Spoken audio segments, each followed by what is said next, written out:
Hey, what's up, Lightbolt Joe here. Today we're going to discuss the 1988 sequel film, Halloween 4, The Return of Michael Myers. Hour 28 minutes long, including credits, very quick, not boring, logical continuation of the story. Thank you. So, 10 years later, we're in 1988, Halloween 1988.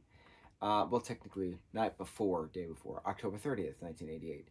And Michael has been in a coma since 78, and him and Dr. Loomis survived the explosion at the end of Halloween 2, which is when Laurie had escaped the hospital, which is the direct aftermath of the first film.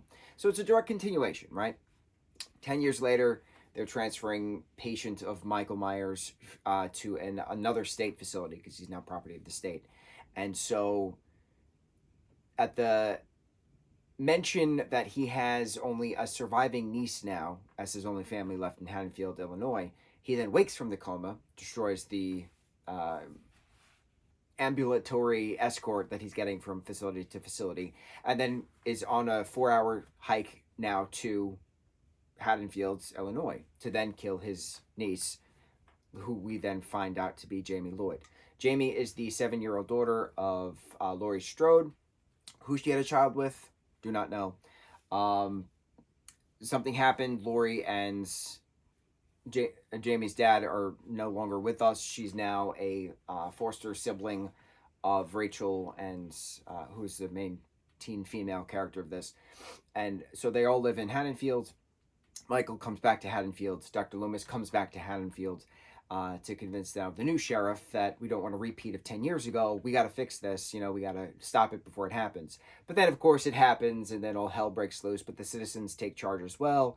So now that there's no police force, the citizens are helping the sheriff. The ex-boyfriend of Rachel is helping, etc., right? The state police eventually come. So it's neat having then the broader spectrum of the story, that now the state is involved instead of just the local Haddonfield Police Department. Eventually, there's the massive fights at the end. Michael falls into a hole. He's now in hell where he belongs, as Dr. Loomis says. But then Jamie, part of the family trait then, after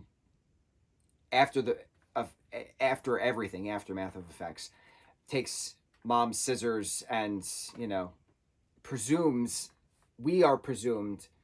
it is presumed that she then kills her mom before her bath time.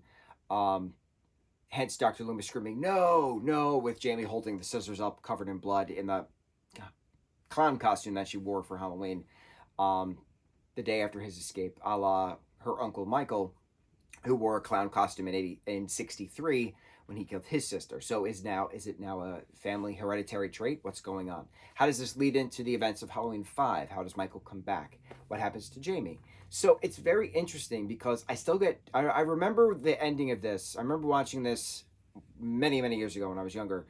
And I remember watching the ending of this, still being creeped out that another little kid is doing the same thing that the family member did when they were a little kid back in the day. And I still get chills all these years later with Loomis screaming, "No, no," and holding the gun up, and then the sheriff knocking the gun down, and then Sheriff, Dr. Loomis, foster dad, and then foster sister Rachel are all just standing on the stairwell, looking up just in disbelief. How could this happen? Why does this happen?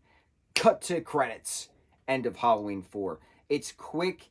It's captivating because it naturally continues the story. It's not far-fetched.